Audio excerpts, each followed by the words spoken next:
I see our taskmasters have allowed you a moment's respite as well.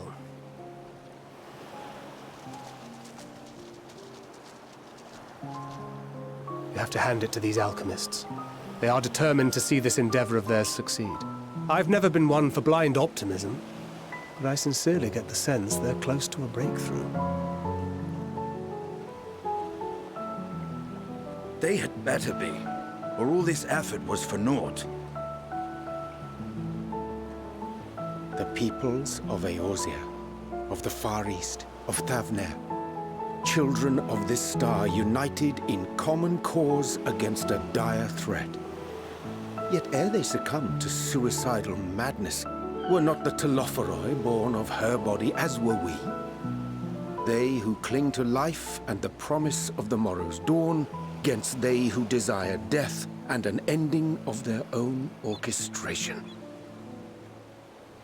The victors of this war alone will hold the right to answer the question of existence, of its meaning, and its worth. Poetic and ominous to a fault.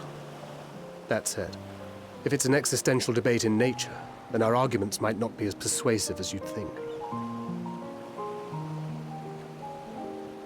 Fandaniel wants to die and take everyone with him in an orgy of pain and suffering.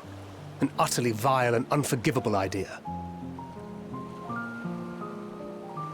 And yet, when spat upon by fate and wailing in the deepest pit of despair, who among us can say they have not entertained similar thoughts? There are nights black as pitch, bereft of hope, and no words of comfort can reach you. And it's all you can do to grit your teeth and choke back the bile. The more you see and suffer life's injustices, the more difficult they become to bear. Vengeance is nurtured in similar soil. Though your anger has a broader focus, the sentiment is much the same. A fervent desire to destroy others, to see them drown in torment, as you have. That about sums it up. The will to endure is not always as strong as the urge to burn it all down and salt the earth. Survival be damned. It's a struggle, often close and brutal. Indeed. Well, I, for one, shall pray survival proveth more appealing in the end. As will I. Besides, our chances are much improved when we've the company of others committed to the cause of life. Our vengeful dragoon here is proof of that.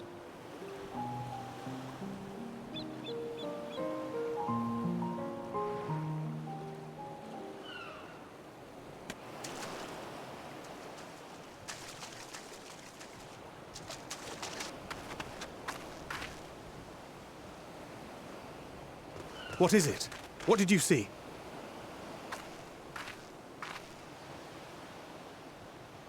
Fandaniel, are you sure?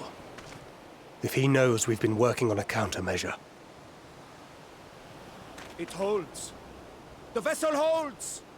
This is the one! At long last!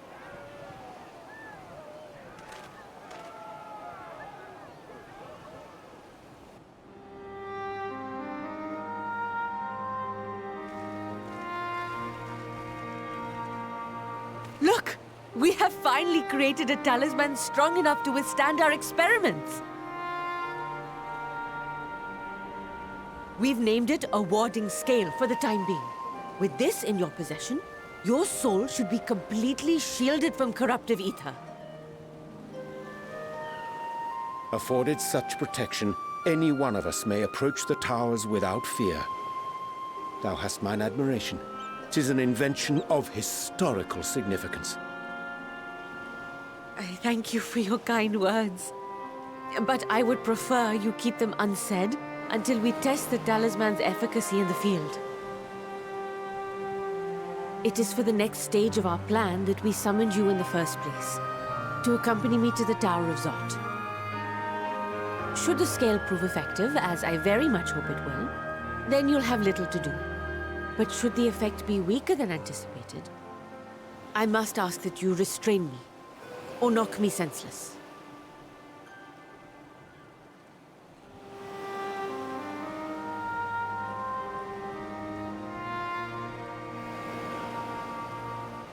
Either way, we are fortunate to have you with us.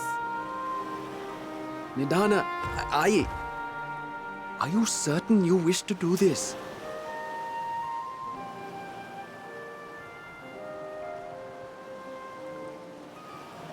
If others are to trust our creations, then we must have faith in them first.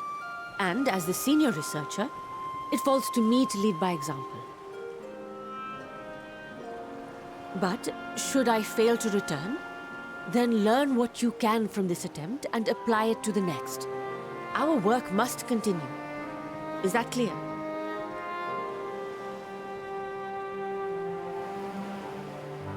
We'll keep an eye on the place while you're away. Assuming Fandaniel is lurking about, there's no telling what mischief he has in mind for us, or you. Be on your guard.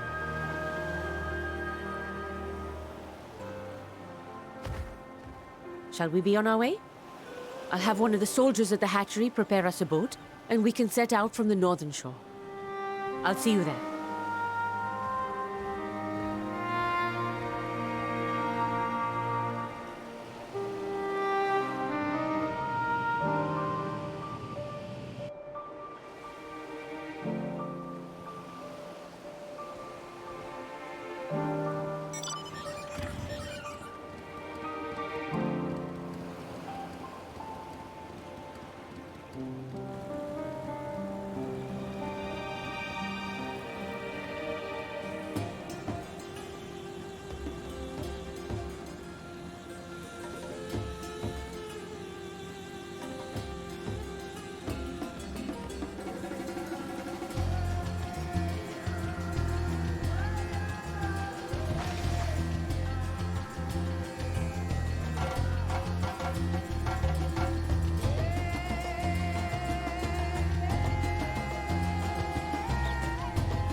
We should soon cross the threshold of the tower's influence.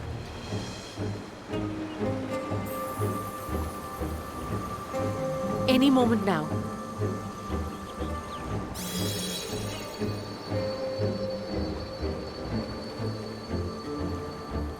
It's working! And you are still yourself? Then I'd like to see how it fares closer to the tower if we could.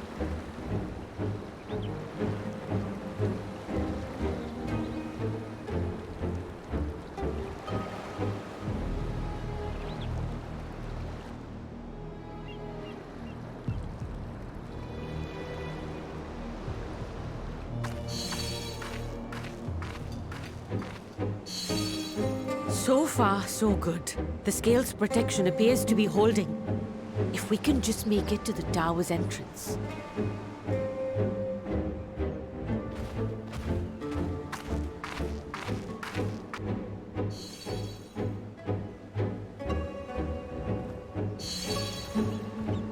A few more steps.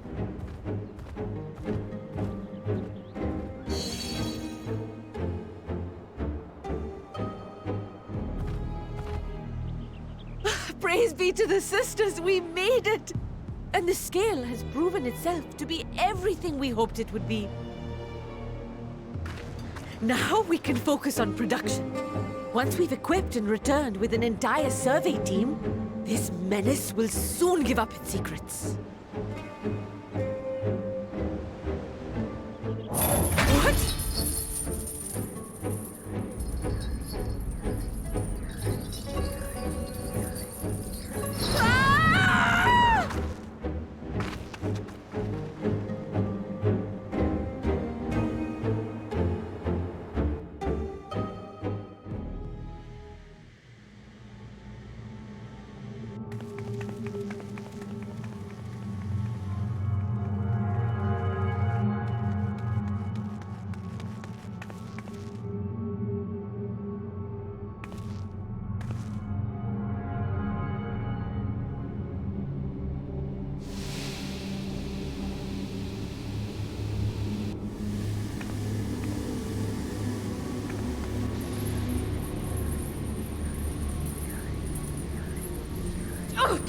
go!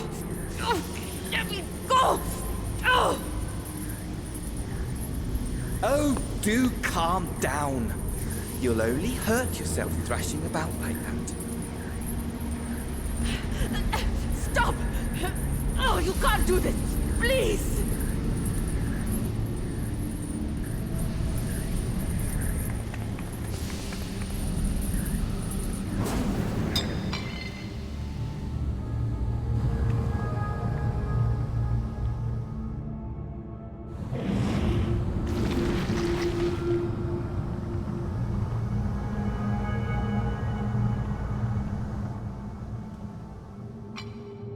A little late for heroics, I'm afraid. The similarities are striking. My! Such hostility! Never before has my artistry so displeased. My patrons of old would have positively squealed in delight, though, between you and me, I find gushing praise exhausting.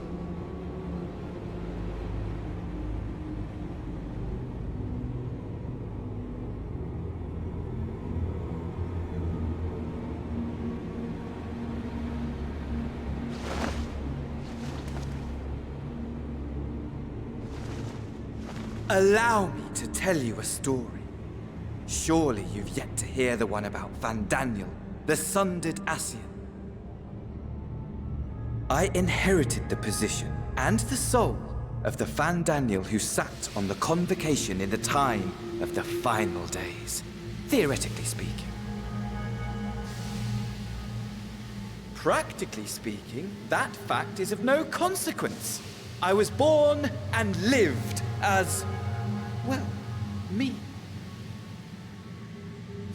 Eventually, I was recruited into the Ascians, and imbued with the former Van Daniel's knowledge and memories, but I never felt that they were truly a part of who I am.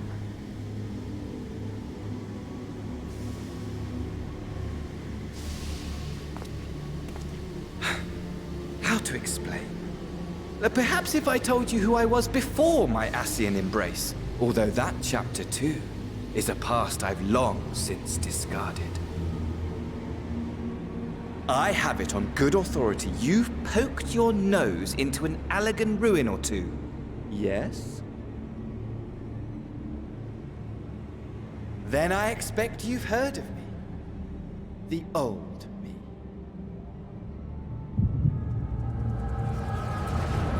Armor at your service.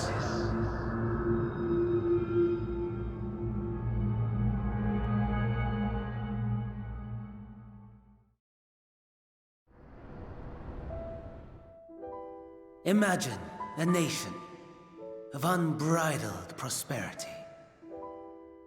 Every need met, day after day of unbroken, unshakable peace. Existence fulfilled and ripe for decay. You are a genius without peer, Amon. However do you conceive of such delightful experiments? That fool was beside himself with panic when he awoke with the head of a bull. Even his cries for help emerged as so much guttural lowing. Oh, the memory of it. My poor sides. My friends and I were so consumed by laughter we struggled to breathe. No more than entertainment for bored wastrels ignorant of its worth. My all-consuming work. But it was not their only indulgence.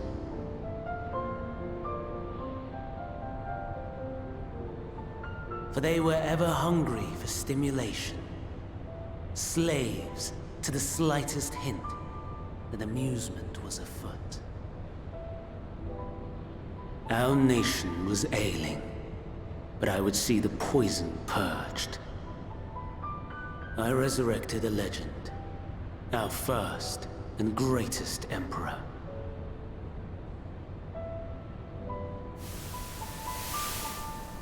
And just as I had planned, he set our wayward empire back on the path of conquest. An inexhaustible ambition carried us onwards, always onwards. Yet, he who delivered to us such glory was not to be satisfied. Heed me, Armon. No matter how vast one's empire, or full one's treasure vault, all is rendered meaningless by death. In the end, all is lost.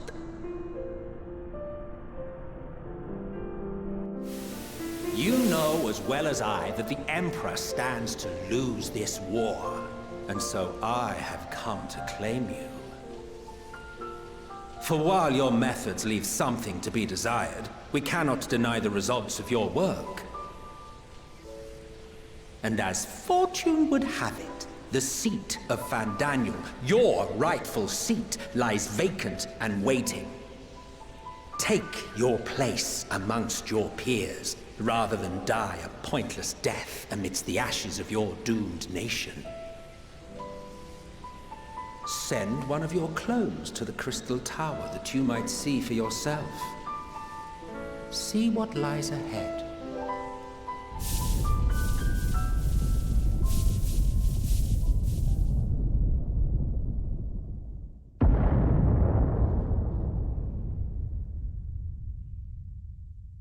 The fall of the Empire affirmed the truth. Majestic and tragic, as the Emperor foresaw. Scheme as you like, build as you will, nothing endures. What is life but a brief jaunt ending in emptiness?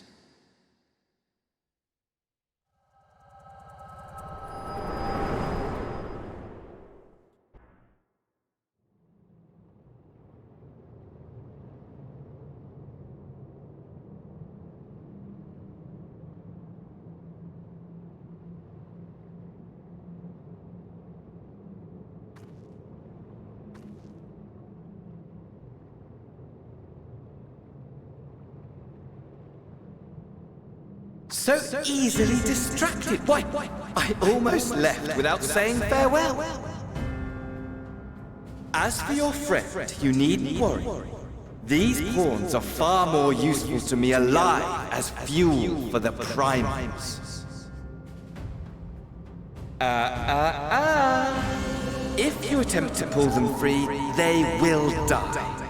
So, enjoy tackling that conundrum with your comrades. We shall meet again! Not in one of these minor spires, oh no, but somewhere more suitably grandiose. Your favorite playmate is ever so eager to see.